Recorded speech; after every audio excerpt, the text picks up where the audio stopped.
The goal of the HCAN campaign is to pass national healthcare reform legislation this year, in 2009, in fact, in the next 6 months. And that legislation needs to ensure that there is high quality and affordable healthcare for all, and it needs to provide people with a choice of a public or a private health insurance plan, so that we are not faced with just one private health insurer over another. This will not be an easy task, but it is one that we can absolutely win if all of us, every single person in this room, stands together and fights for it. We all come here tonight with different backgrounds, different experiences with the healthcare system, but we all want the same thing. What do we want? Healthcare. What do we want? Healthcare. When do we want it? Now. You know, people say, well, how can we afford this, to spend the money for this, given the economic crisis? Because it's going to cost money to do this. The President answered this question really well in October when he was running for office, when he gave a speech, and he said, now, I know at this moment, when you stand in the midst of a serious economic crisis, some might ask how we can afford to focus on health care. The question isn't how we can afford to focus on health care, but how we can afford not to. As he says over and over again, we have to do this now.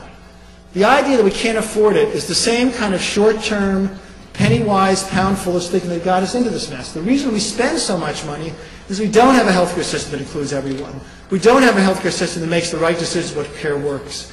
We have a healthcare system that says we're going to leave it to the private health insurance industry to dominate it, and to drug companies to charge as much as they want. We don't do that anyplace else in the world.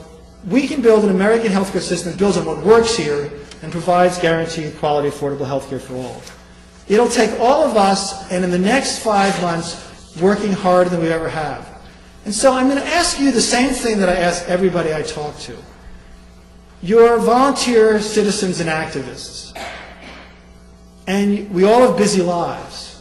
We have families, we have jobs, we want to get away. This is an extraordinary opportunity to remake America. So let me conclude with a quote from Dr. King. So two quotes from Dr. King. The first he said is, of all the forms of inequality, healthcare injustice is the most shocking and inhumane. And in a country where we spend much more on healthcare than any place else, the inequality is frightening. But the other quote, the one that gives us hope, is, the moral arc of the universe is long, but it bends towards justice.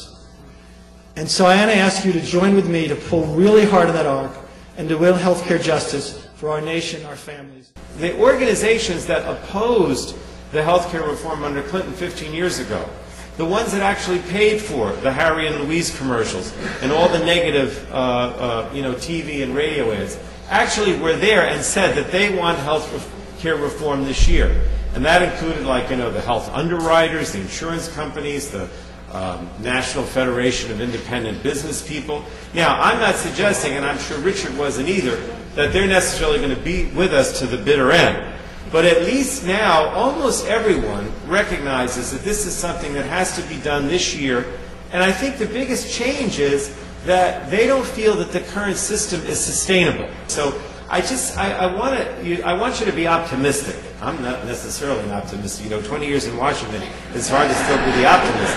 But I have to be honest, I am optimistic, and I think you should be too, because I think a lot of lessons were learned from the experience 15 years ago, and the climate is very different right now. I feel privileged and honored to be here today, because this is one group among many groups meeting across the United States and making history. And just as we seniors look back at 1965 as the year that Medicare was passed, we will one day look back on the year of 2009 and say that that was the year we fixed our broken healthcare system.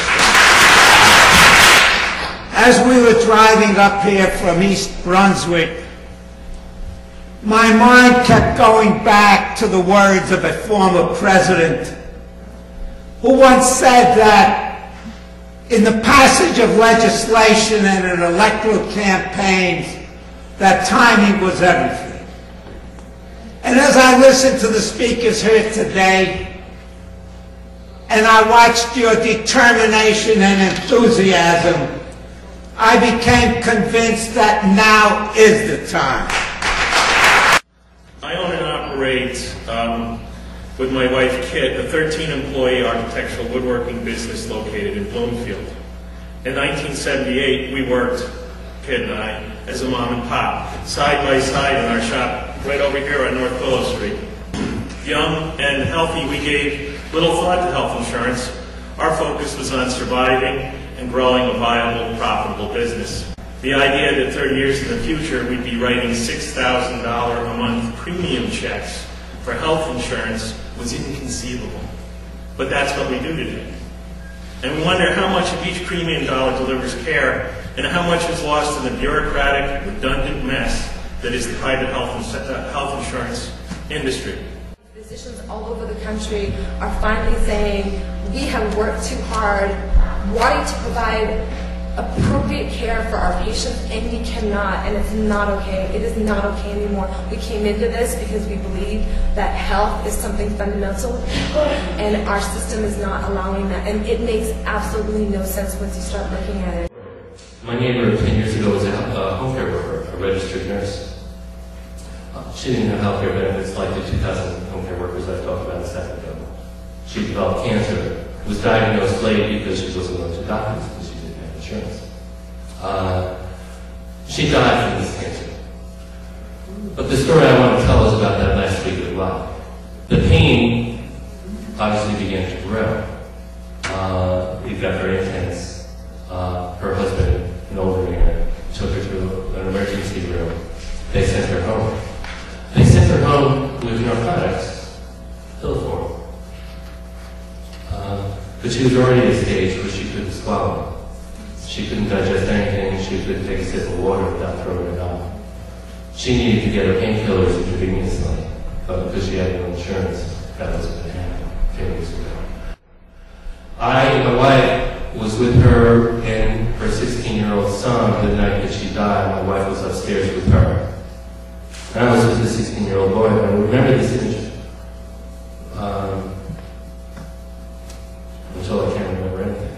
He was pacing the living room floor with his hands cupped around his ears, I think trying to erase, eliminate, somehow get rid of what was going on upstairs, while saying over and over again, fix her, fix her, fix her. Well, there was no fixing her. There was even no comforting her. This woman was in extraordinary pain. She died in a way that none of us here would ever let it pass.